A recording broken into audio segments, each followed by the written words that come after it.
Hello, everyone. Good morning, good afternoon, or good evening, depending on where you are. Welcome to our webinar. Today, we'll discuss the top 3 things innovation leaders must do in 2026. I'm sure there's many other things you need to do and you have to do this year, but we identified 3 things that you really must pay attention to this year, and we'll tell you why, of course. So my name is Arie van Berkel. I am Chief Product Officer here at Lux Research, and I'll be moderating and presenting during today's session. And co-moderating and presenting with me today is my colleague, Marisa Kopech, who's our esteemed president here at Lux Research. Now, before we start, throughout the webinar, you can type any questions, and we would love for you to type many questions in the questions box on your screen. My screen that's on the right-hand side. And time permitting, we will answer those questions. Hopefully, we won't get through all of your questions because that means we have a lively debate and we like that. But if we cannot get to your question, or if you have a question that occurs to you only after the webinar, don't worry. Just email your question to questions@luxresearchinc.com. That's questions@luxresearchinc.com, and we will get back to you by email. Now, if at any point during the webinar you experience technical difficulties, for example, frozen screen, or you lose sound or things like that, refresh your browser.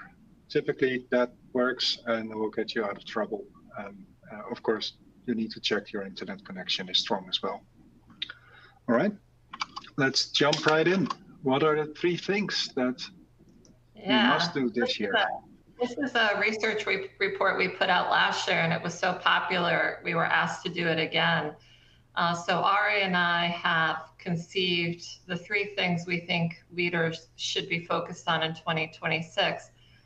And Arie and I speak to probably hundreds of executives running innovation teams across various industries and across geos.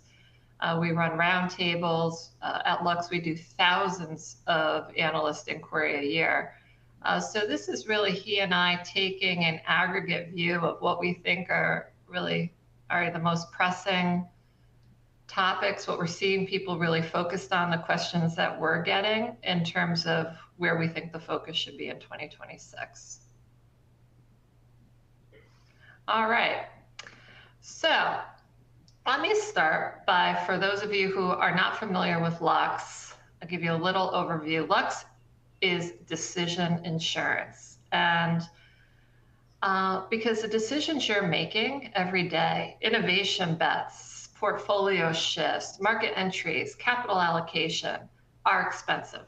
And increasingly, they're irreversible.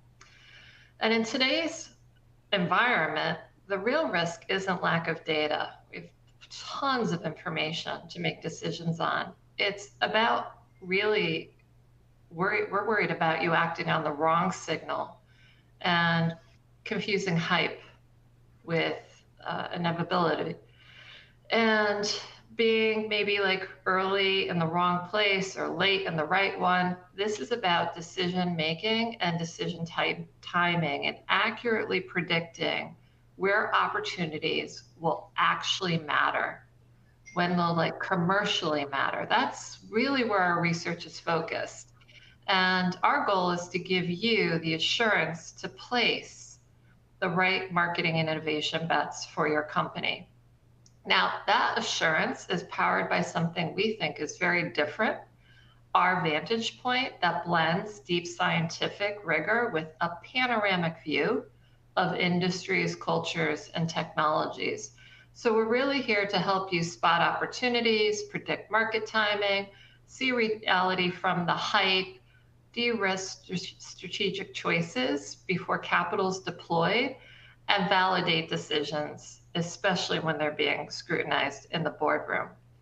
And that's for teams. It means sharper analysis. For leaders and executives, it means fewer catastrophic bets. And that's what we mean when we say Lux is decision insurance. Now, when I talk about Lux's unique vantage point, this slide really illustrates what our coverage is and why we believe we have a unique advantage. And what you see here is our core scientific and industrial domains, from materials sciences, energy, AI, consumer products, food and beverage, agriculture, specialty chemicals, and more. And at the center is the human-centric innovation approach that we take. So you can see the deep scientific rigor, which is understanding a technology's feasibility, constraints, and breakthrough potential across those domains. And also, we balance that and mix that with cultural insight. And we are able to predict consumer adoption of trends and products to ensure commercial success. So, innovation emerges at the intersection of science, technology, industry economics, and human behavior. And because we operate across all of these different domains simultaneously, we can predict not just what's possible, but what will matter, when it will matter, and where it will create advantage for you. That's the vantage point we believe that powers our decision insurance. All right, so, I don't know if you've noticed, but AI has taken over the airwaves, and it has definitely been the topic, the main topic happening in our world today. Every board deck, every meeting, every strategy conversation references it. And, to some degree, I think our feeling is this is kind of, there's a bit of noise in this technology wave and a long arc that we really consider digital transformation. And AI is very powerful. It's an accelerant. It improves speed, efficiency, quality, but it is not by itself a strategy. And so innovation strategy, and we start kind of with what we want you to think about in the next half hour or so, is innovation strategy is conceived by identifying weak signals before they become obvious.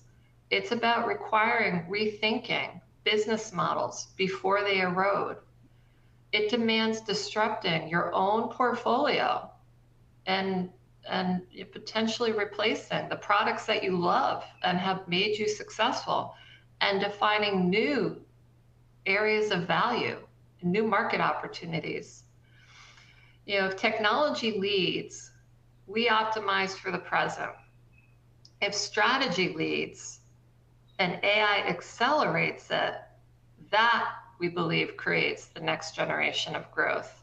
So I quote one of our clients here, and somebody had mentioned this a couple of weeks ago, and I said I was going to steal the quote because I like it. And this was from a long time ago. So this quote has been around for a while. The future belongs to the discontented. And I really thought starting off our discussion with that frame is perfect, because we need to think about the future, and the future belongs to the discontented. Discontented with current models, discontented with current markets, and discontented enough to originate what comes next. Over the past few years, and Ari, I think you would agree with me, we hear a lot of emotion around companies focused on short-term survival, right? Tariffs, global supply chain. You're all very frustrated. There's a lot of fear. The geopolitical uncertainty and vulnerability going on there. And then, the reality is that in the US, CEOs are, for the most part, compensated on short-term stock performance, which really drives a focus on short-term strategies and short-term results and innovation, and kind of a bias on let's focus on what we have right now. And we do think that long-term innovation can't be and should not be deprioritized, especially now, especially. So this is kind of a reminder, reinforcer that long-term innovation strategy is incredibly vital to your organization. And when you look here, even though it feels like, at least to me, that there are a lot of reductions in force, budgets are getting compressed. R&D budgets are getting, at least it feels compressed. Overall, R&D budgets aren't really at an aggregate level in Europe or the United States. They're not going down. They're actually still stable and growing. And so, as you think about the pressure, we're kind of living in a contradiction between short term and long term. And that creates a lot of confusion in organizations. And we see a lot of confusion. And what does that mean? This is a leadership moment. This is a moment for leaders because there is emotional urgency around short-term profitability and optimizing for the quarter. But your role is to really shepherd the organization towards future growth and navigate where the company is going to be headed. So that's kind of our first big message. It's not one of our three things, but thematically, that we have to take a long-term view, even though the pressure is so short-term. Nari, I'd love to ask you is kind of what are you seeing and sensing around that?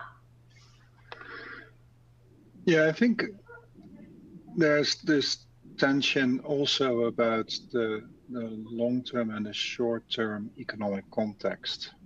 So you go like maybe 4 years ago or thereabouts, it was pretty clear that people were orienting themselves towards major societal transitions like the energy transition or a transition to a circular economy that was pervasive. Wherever you go, everywhere on the planet, people were focused on that and were convinced that that's the direction. I think that hasn't gone. If we interview people, they still perceive that to be the long-term plan. But short-term, it seems to have been put on hold, maybe postponed a little bit. The timeline is less clear. Maybe it's not going as fast as we all think. And meanwhile, there's pressure because interest rates are rising. There's pressure on the bottom line. And there's a need to maybe not spend so much, or when you spend, to make it count rather immediately. So that's creating this dichotomy between short and long term, where they no longer align. It's not clear how short-term goals now contribute to the longer term future. And you need to safeguard both. Right? If you don't survive the short term, then what's the point of minding the long term? But if you do survive the short term and you still go down because your long-term strategy is not aligned, then what's the point of surviving the short term? So you need to do both. And that's creating a bit of a head scratcher for a lot of people.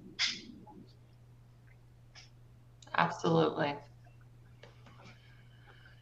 So here are the three things, given everything we just talked about, that we think innovation leaders must do. The first is align, and I'll be focused on that and talk about that. The second, I think, is super interesting. We're going to have a discussion on risk. And the third is benchmarking performance. So this is something we're seeing a lot of clients do. Ari and I are super interested in the fact that this is going on in a very pervasive way. And it's something, a newish trend we're seeing. And given everything the last 4 or 5 years and this uncertainty, we really think that's a major area that you should focus on this year. So let's get into it. All right, aligning innovation. Alignment is something near and dear to my heart. And one of the privileges we have at Lux is, we sit in this immense network of of large industrial consumer products, energy companies, government, and we see how innovation really works across these industries and across cultures, Asia, Europe, the United States. One of the most consistent and frankly impressive, though not in a good way, patterns that I have absolutely observed is the lack of alignment between the innovation team and the marketing team. And I use those innovation and marketing in air quotes. Let's call innovation, could be R&D. In marketing, it could be insights, or it could be a P&L or commercial team. You know, call it what it is. But there is a chasm in organizations, and it's in like most companies. So as a leader, we're just raising that we see a divide, a functional divide within these teams. And to some degree, we have some teams don't even talk to each other. And even the ones that try to, they actually suffer from not having a common language or a way to communicate, let's say, consumer insights into a language that really R&D can understand and do something with. So underneath the surface, we see a tension. And so this alignment is really something that we believe is super important for you to focus on as a leader. And here's the question I'll ask.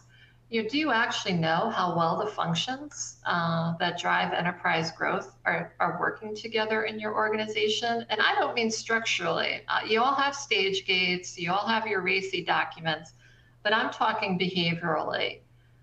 Because innovation doesn't fail in the lab. It fails in the handoff between functions. And if these teams aren't working together and are not deeply integrated, not just operationally, but culturally, your MPI success is going to be lower than it should be.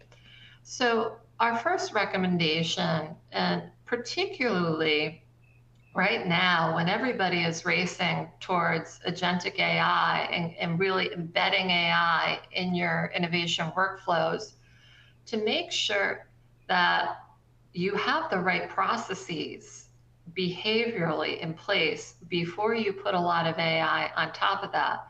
Because what if you're automating the wrong systems, right? We see a lot of dysfunction in your organization. Are you going to automate and scale that dysfunction? And on paper, you may look aligned, and your stage gates may look solid, but the insights teams are telling us they're not heard. We hear that every day. R&D is telling us the marketing team doesn't understand the technology. The teams are definitely not using a common language. They're miscommunicating, or they actually stop speaking to each other from like turf wars or fear of each other taking jobs. These are actual anecdotes we hear.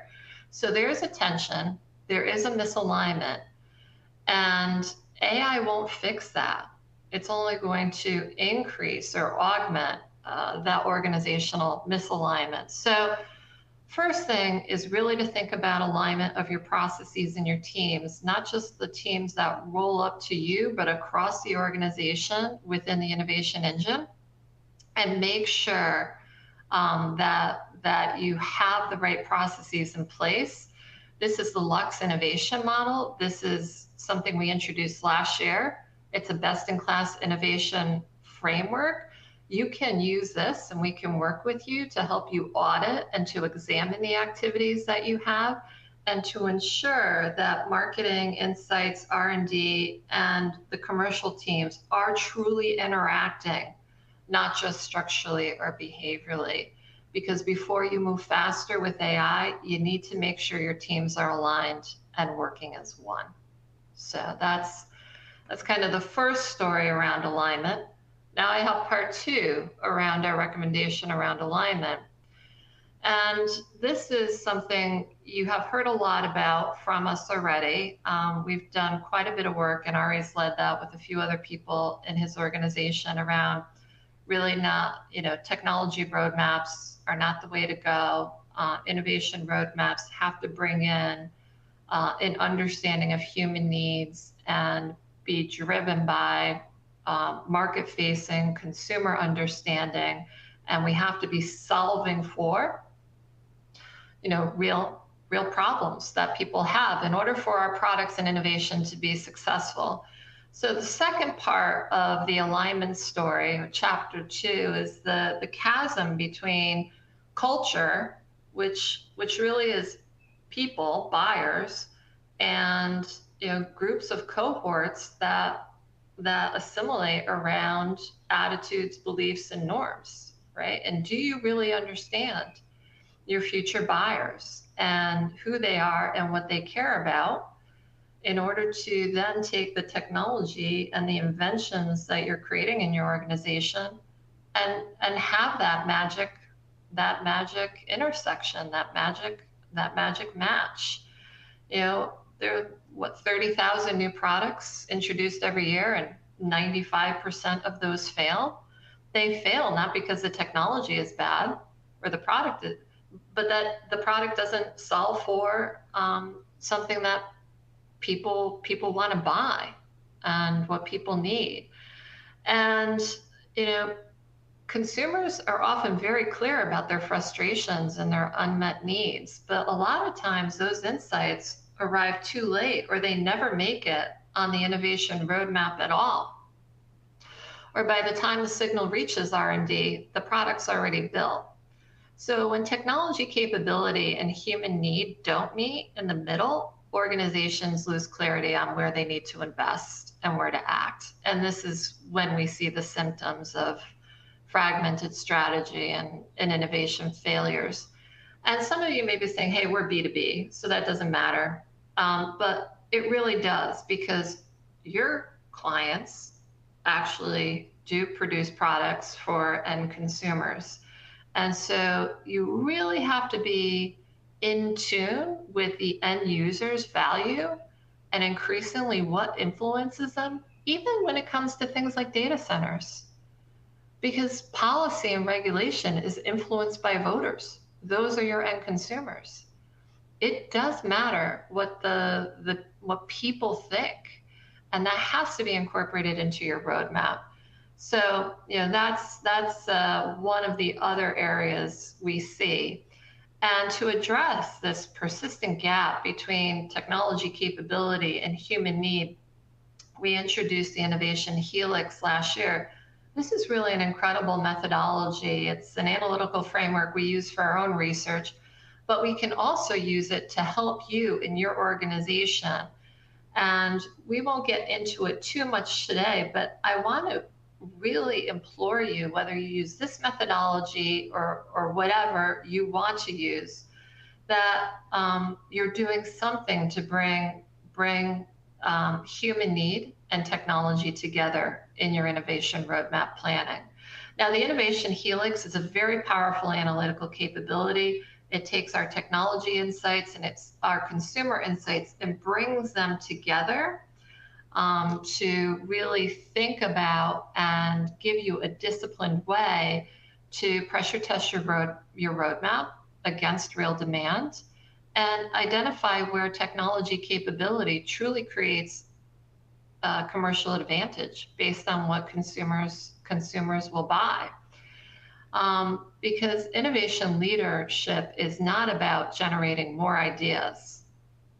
It's about systematically aligning demand and capability before you deploy capital and place the right bets with confidence. And I'm going to show you an example of this analysis we do. On the top row, or the columns, those are prioritize consumer needs that come from a whole stream of analysis and data that we have. And on the left is a generation of technologies that match solving for that need. And we have an algorithm that actually scores all of this. It's quite complex, but I'll try to make it very simple. It takes the human need and the technology capability and applies a scoring algorithm that evaluates the strength of alignment between each technology and each unmet need. And the darker the green, the stronger the intersection. So, what this allows you to see very clearly is where need and capability reinforce each other and where they don't. And it makes visible what is usually implicit in your roadmap planning. So, instead of assuming alignment, here we actually have tools that can help you assess it. And instead of debating in the abstract, you can examine where the strongest intersections exist. So this is something we really recommend to be part of your roadmap discussions. All right, let's move to articulating risk, Ari. And this is a topic you are very fluent in. Yeah, so, and that, we'll get back to the helix because the helix plays a role there. But why do we say one of your top 3 priorities should be to articulate risk? Well, we've seen a lot of innovation leaders. Everyone basically has been very busy trying to make sense of a business case for a project or a portfolio of projects or your innovation roadmap, right? Whatever the entity is that you create a business case for.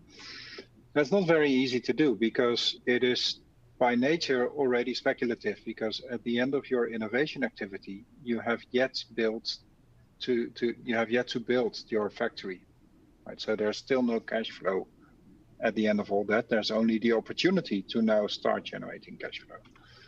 So business case is a bit of a questionable concept, but at least it is quantifiable in most cases. And most of you now have good ways of quantifying a business case and doing some calculations on it. That is great because it removes some doubts and it makes it objective in a certain way. It's also not very great because we all know that those business cases depend on a lot of assumptions, and those assumptions can be tweaked. And we all know that. We all know that you can make a business case very positive by tweaking your assumptions. And this is where risk comes in, right? Innovation doesn't get killed because of the business case. The business case can be tweaked. But the question then is, how bad were your assumptions? How much risk is implied in what you have had to assume to make the business case work? And this is where I think the debate in most companies is now headed. It's not about the business case, it's about the risk. How risky is this? And how big is the probability that it won't work? And of course, it could be phrased as maybe we're betting on the wrong technology. Maybe there's another technology that will surpass our developments. Or maybe we're not focusing on the right market, or our timing is off, or anything else about our go-to-market strategy is wrong. Or maybe we're missing the right timing in the marketplace. Either we're too early, which happens a lot, by the way. A lot of innovations are too early, and then you see other people 3 or 4 years later being very successful, seemingly without any effort, and that's of course very frustrating. Or you could be too late. Right? Maybe we're spreading ourselves too thin. Right? But what if we bet on less opportunities? What if we made more impact in fewer bets? Right? So are we misallocating our R&D capacity?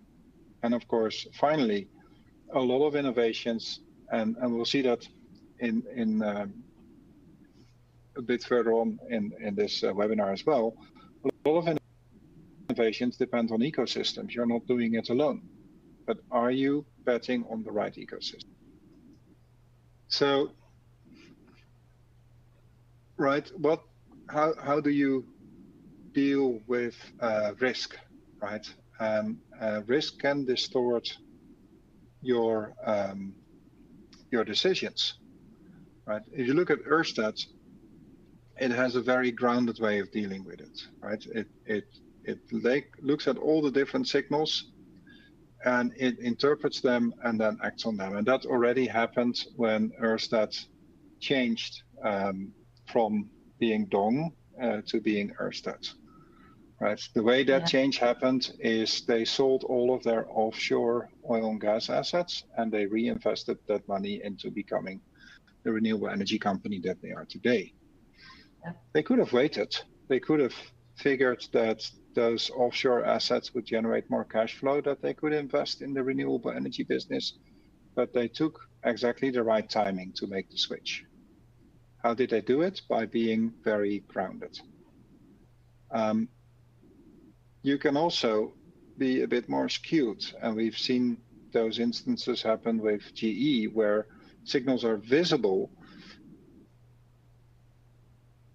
but the interpretation then becomes a bit more political internally. Not a coincidence that we mentioned GE here, because that is something that tends to happen more with larger diversified companies. Why? Because there you're dealing with entities that cannot be compared, right? So one, you're either in healthcare or in the gas turbine business. But from the top level, how do you decide between healthcare or gas turbines? Because there's not really one overarching logic there. Yeah, they saw the, yeah, go ahead. Yeah, they saw the signal. They were seeing that software was the way to go, and they wanted to become a software company, but they missed they didn't see it correctly. The vision was distorted because they were moving from vertical to horizontal, and that wasn't the right move for them. They should have stayed vertical and kept their industrial competencies. And so they missed that and failed because of a skewed vision. Yep. And Lux, if some of you may remember, Lux reported on this, I think by now about 7 years ago. So if you're so inclined, look it up. Of course, I won't spend a lot of time on Nokia, but we all know the story, right? So there are critical signals, but they're occluded. You're essentially blinded by your past success and maybe acting too late. And I think in this case, we can conclusively say that maybe Nokia acted too late. So how do you deal with that, right? And we see organizations struggling, and we see them struggling because risk is not one thing. You have to really look at it specifically from different angles. You have to look at the societal, the financial, the technology risk, but also reputational risk, which is often underestimated, particularly by companies that are not directly B2C, but reputational risks are very real for all companies because they limit what you can do in the future. I'll give you one example. Shell at the time was trying to buy a renewable energy company called Eneco. And they had all the cards, as someone might say, because Eneco was a Dutch company owned by Dutch government entities, and Shell at the time was also a Dutch company. So why wouldn't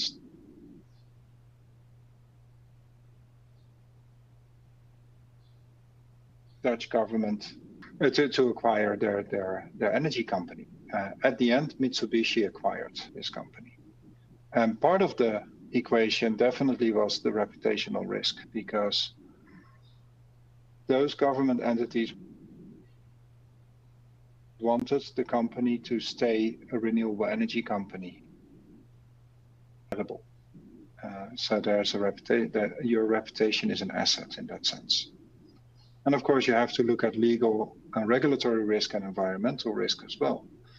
So all of those risks combined, how do you deal with that? We'll be hosting a webinar in about a month, highly recommended, obviously, where we'll show how to look at all of these risks and put them in a framework that is aligned to your business case. So you can make the risk visible in your business case. And this deals with all of these different types of risks. So we see organizations struggling with all of this, and we have different ways of measuring it. We have our consumer insights, which can show you how societal and reputational risks play out, and to a certain extent how regulatory risk may materialize. And then, of course, we know from our sustainability angle and from our technology research, technology and environmental risk manifests themselves. And then, of course, financial risk, I think, is more commonly understood among organizations. Yeah. Yeah. So, before we move on, Ari, I think the point, and this was a point you made to me a couple of weeks ago when we were discussing this, and it was the opener, but being able to define risk and articulate it within your business case is really the missing element of getting your innovation approved. Is that fair to say? Yeah, so the business case, of course, you need to make the business case, but I think it is more about the credibility of the business case. Every assumption you make there, and there inevitably are going to be many, can be debated and actually can be dismissed by just saying, yeah, but there's a risk. You assume we will be able to build the factory that we need at the end of this for this capital expenditure. But you know, there's a risk. It could easily be twice as much. And there goes your business case. So you have to address the risk and you have to have a good answer. Yeah. Yeah. And say, no, we estimate it's about unless the story. You can do that credibly, you will have a hard time. Yeah. Which brings us to benchmarking performance. And this is something that a lot of our clients have been asking us about recently. So not just about the business case for a particular project, but really about the business case for innovation investments. How do you perform compared to others? Are we over-investing as a company? Or are you under-investing? Are you doing not enough? Both are bad. If you're over-investing, obviously you could be more efficient and you need to somehow improve efficiency, but how do you do that? Because efficiency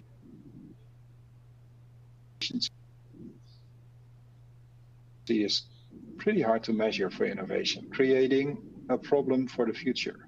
You may not notice until it's too late. Maybe you're under-investing for 5 years and then all of a sudden, you can no longer keep up with the competition and you no longer have the ability to expand your business. So you need to know now.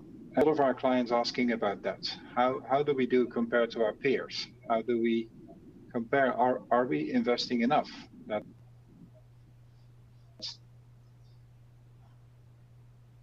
usually the question we get asked by the CTO.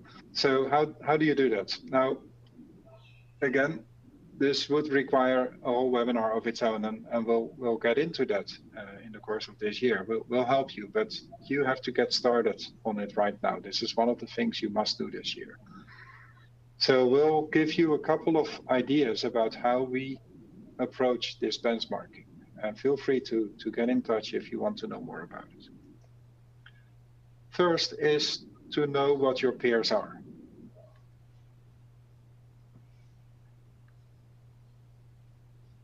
And this is about where you are in the value chain. So if we look at R&D intensity, and R&D intensity for us, R&D expenditure, and what's included in that may vary a little bit by company, but generally it's pretty well defined in accounting principles, gross revenue in the same year. That's R&D intensity.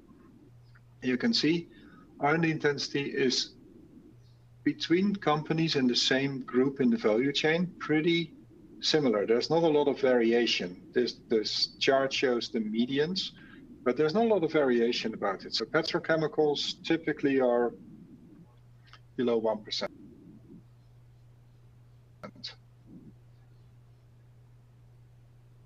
Between one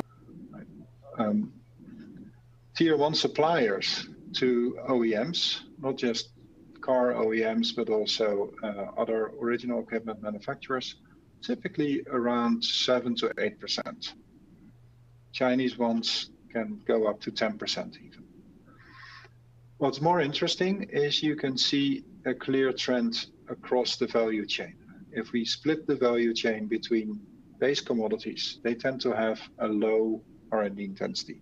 Their product changes slowly and they supply to a wide range of different industries. So they're not that sensitive to a signal from just one industry, unless it's an extremely strong signal. Then there's a group of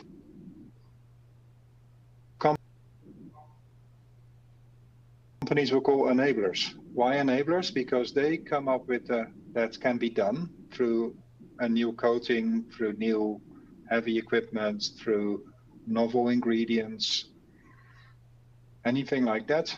They tend to have a medium R&D intensity, up to about 5%. And then you get the suppliers, and a lot of the technical innovation nowadays is really happening at the tier one or tier two suppliers.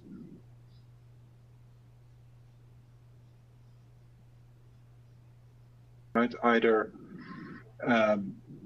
consumer capital goods or consumer packaged goods, it goes down again.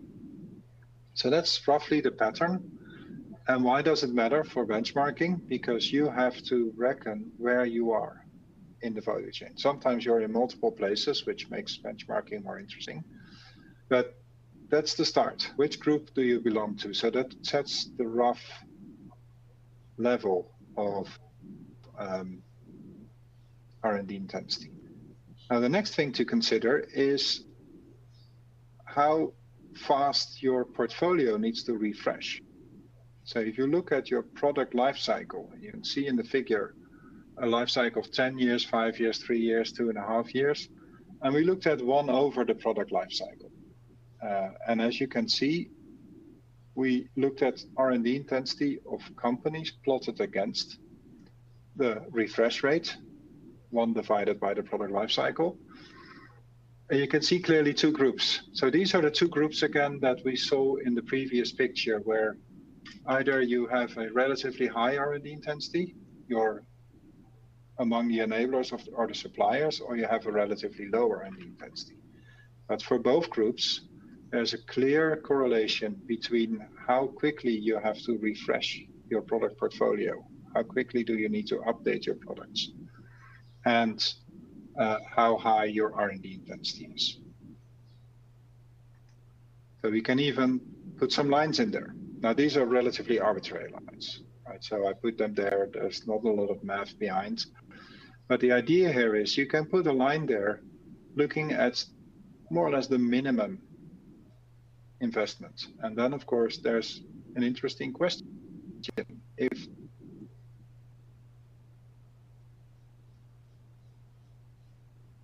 If some companies can get away with this kind of minimum, with this way above that line. You broke out that if. We lost your audio. Right. Am I back now? Yes. So if there are companies that can get away with staying at that line, at that lowest level, close to those lines, why are there also so many companies that are way above that line? What are they doing? Are they being super inefficient? Is that the conclusion of the benchmarking? Or is something else going on? And yes, you could be super inefficient. So that's a possibility, and you have to keep that in mind. But there's also something else going on, which is that there are 2 types of innovation. And of course, there's many ways to split innovation in 2 types, but we really like this split between operational innovation and expensive innovation.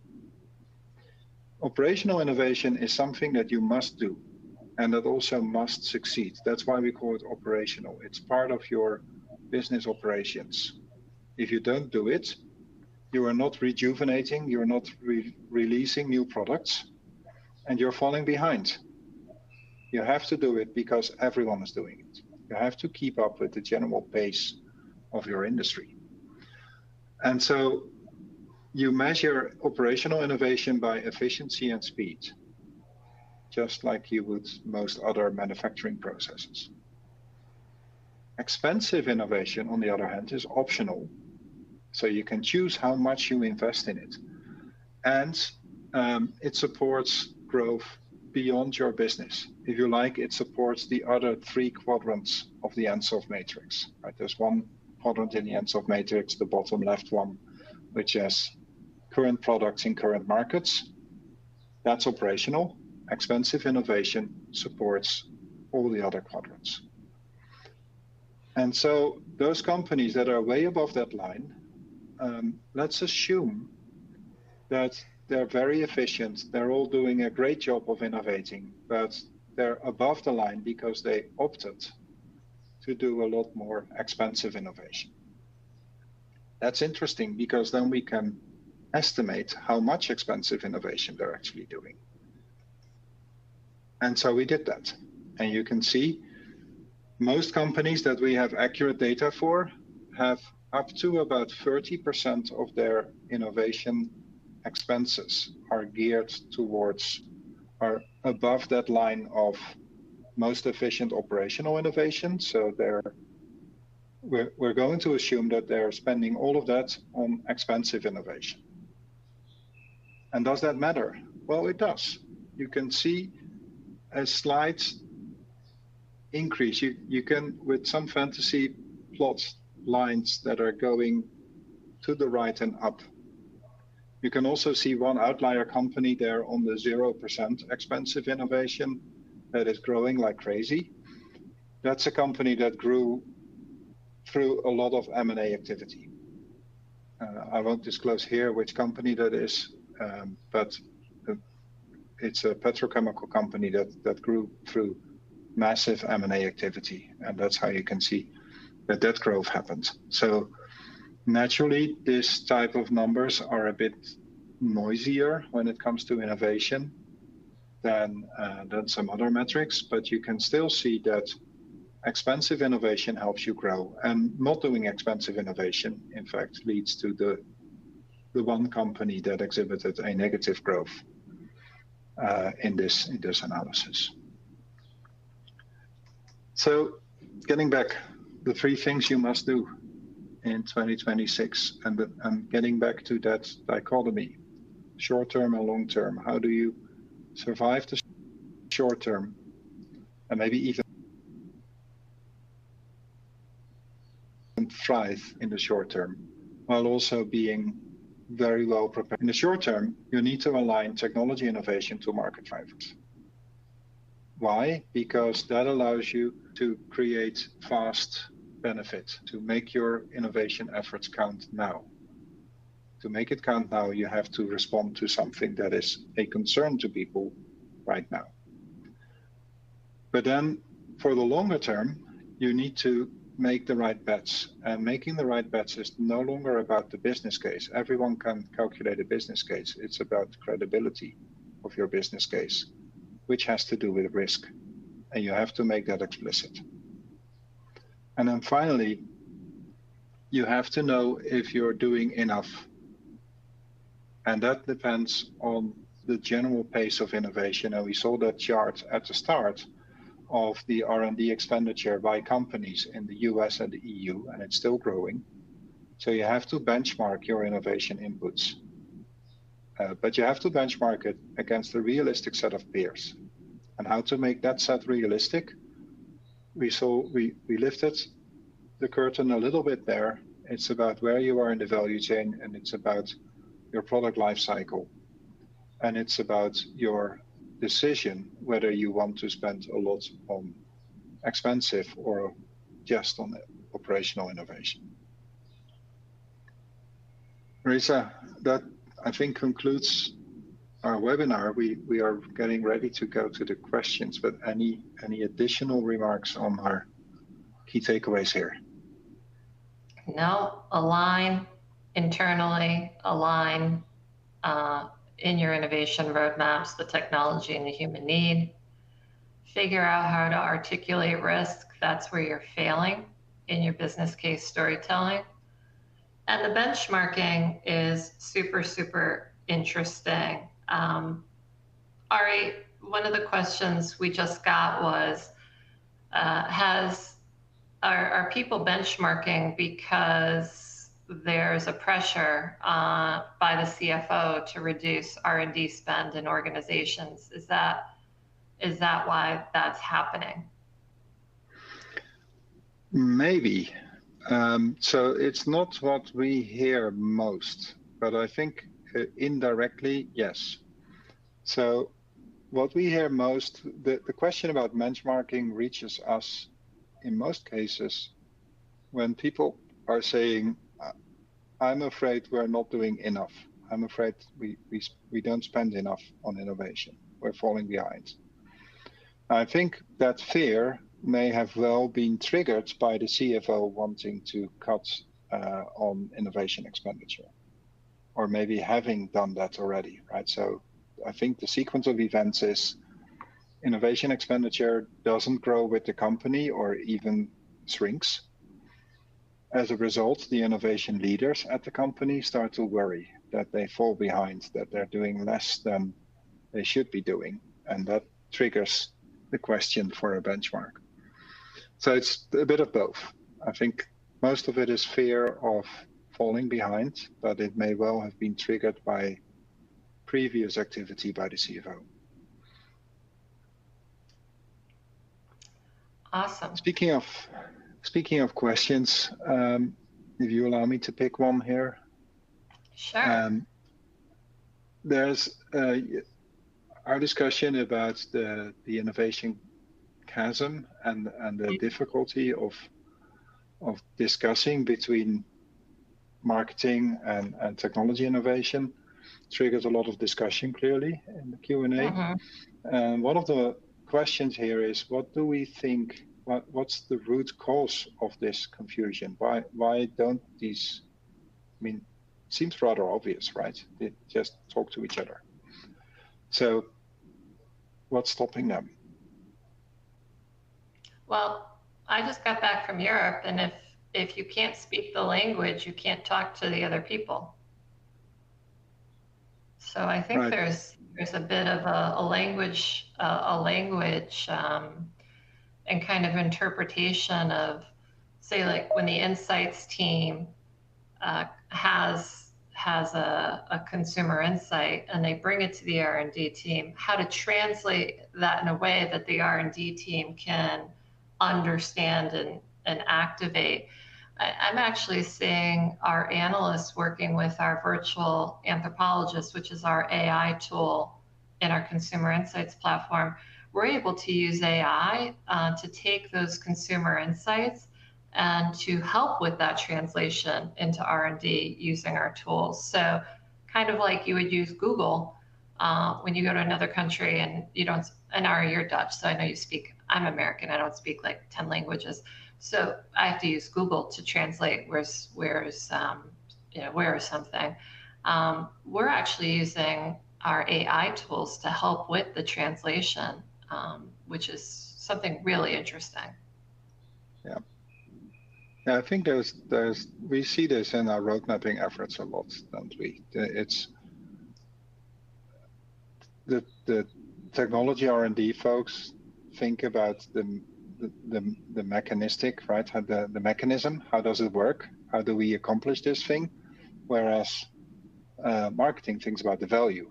Why is it worth accomplishing it? What impact will it have? And so you have to bridge that, maybe by discussing function. So there has to be a middle ground, which often seems missing. Our road mapping process tries to provide that. Our Helix method tries to provide that, but that's definitely an area of development in many companies. Absolutely. Or even getting the teams into the same room and running some sort of innovation strategy workshop would be a great idea to help bring that together. Indeed, yes. Well, Ari, so I'm looking at the time. I think for us to close up.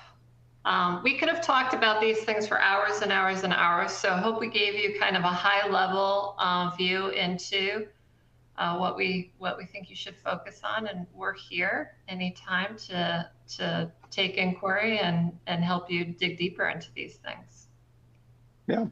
So for now, it concludes our webinar. And again, if your question didn't get answered, we'll get back to you on email. And if you have a question that occurs to you later, send it to questions@luxresearching.com. You will get the presentation and the recording, so will be sent to you today. You will also get a survey on today's presentation. So, and if you provide feedback, it will help us improve future webinars, and it will help us focus on what really matters to our audience. So thank you for attending today. Take a look at the stuff we'll be sending you and at the survey, and hope to see you in our upcoming webinars. Yeah, thank you.